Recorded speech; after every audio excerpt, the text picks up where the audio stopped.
Assalamualaikum warahmatullahi wabarakatuh. Perkenalkan, nama saya Reski Yolandi Febri, NIM 5011801124, kelas 5D Ekonomi Syariah. Saya akan menjawab pertanyaan UAS Manajemen Strategi. Proses manajemen strategi didasarkan pada keyakinan bahwa organisasi seharusnya terus-menerus memonitorkan peristiwa dan kecenderungan internal dan eksternal, sehingga melakukan perubahan tepat waktu. Teknologi informasi dan globalisasi adalah perubahan eksternal yang mengubah bisnis dan masyarakat dewasa ini. Arus informasi yang cepat menghilangkan batas negara, sehingga orang dari seluruh dunia dapat melihat sendiri bagaimana cara hidup orang lain. Dunia menjadi tanpa perbatasan dengan warga negara global, persaingan global, perubahan global, pelanggan global, pemasukan global, dan distributor global. Pentingnya visi misi organisasi dalam sebuah bisnis. Perencanaan strategis adalah fungsi kunci dari manajemen organisasi yang membantu menetapkan prioritas, mengalokasikan sumber daya, dan memastikan bahwa setiap orang bekerja untuk mencapai tujuan sasaran bersama. Namun, agar perencanaan strategis menjadi efektif, ada dua alat penting yang dibutuhkan: pernyataan visi dan misi organisasi. Ini berfungsi sebagai panduan untuk membuat tujuan dan sasaran dalam organisasi, sehingga memberikan peta jalan yang harus diikuti oleh semua orang. Sayangnya, terlepas dari pentingnya pernyataan visi dan misi, banyak organisasi yang tidak memilikinya. Dalam kasus lain, kedua pernyataan tersebut digabungkan menjadi satu atau digunakan secara bergantian meskipun ada perbedaan yang mencolok. Ini menciptakan kebingungan dalam organisasi yang membuatnya menjadi sulit.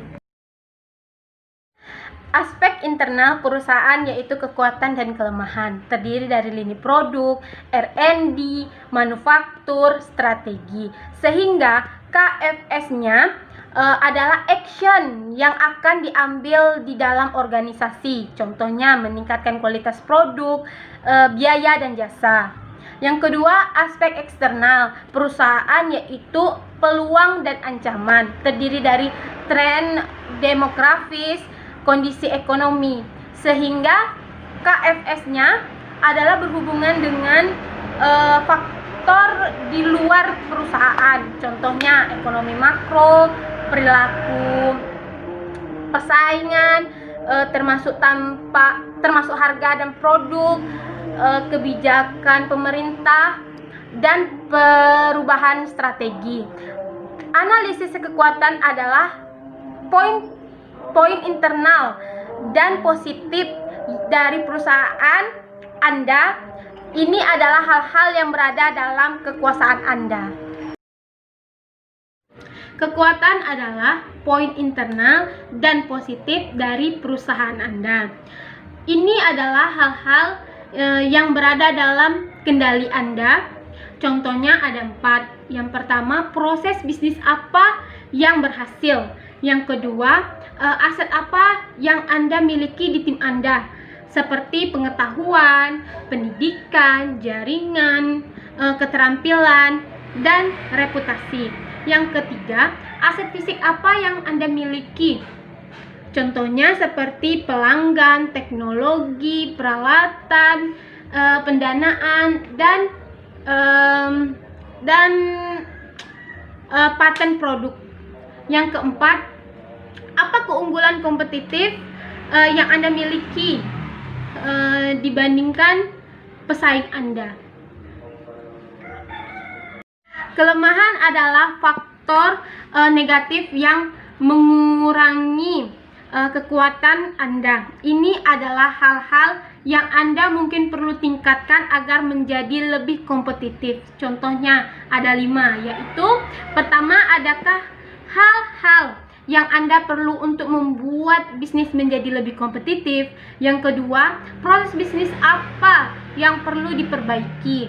Yang ketiga, apakah ada aset berwujud yang dibutuhkan perusahaan Anda seperti pendanaan dan peralatan? Yang keempat, apakah ada celah di tim Anda? Yang kelima, apakah jabatan Anda ideal untuk menunjang kesuksesan Anda? Tujuan dari analisis SWOT adalah untuk menemukan aspek-aspek penting dari kekuatan, kelemahan, dan peluang dan ancaman di dalam suatu perusahaan.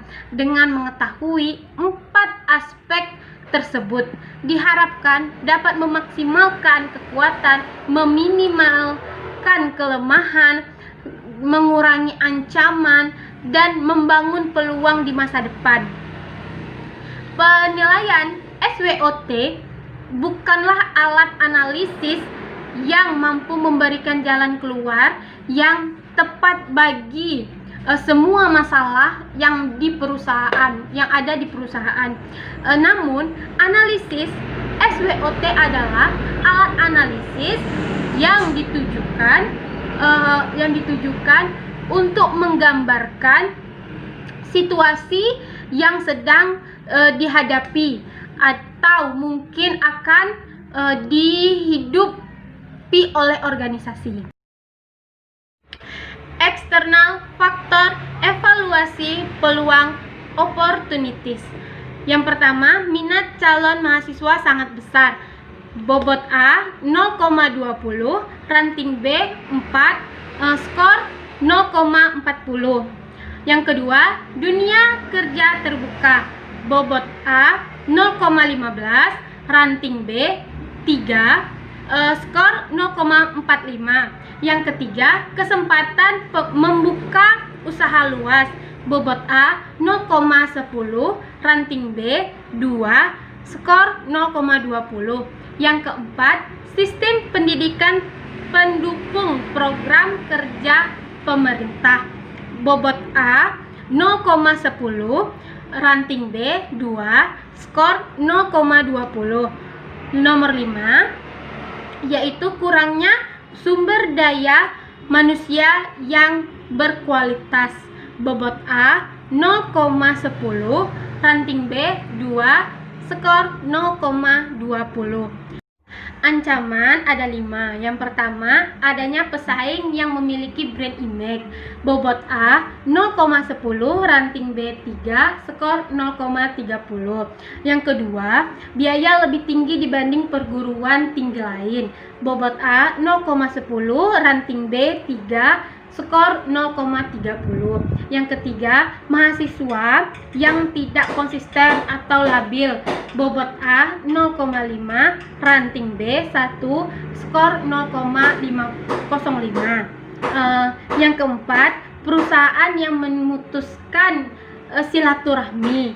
Bobot A 0,5, ranting B 1, skor 0,05. Yang kelima, yaitu fasilitas yang kurang memadai, yaitu bobot A-nya 0,5, ranting B-nya 1, skor 0,05.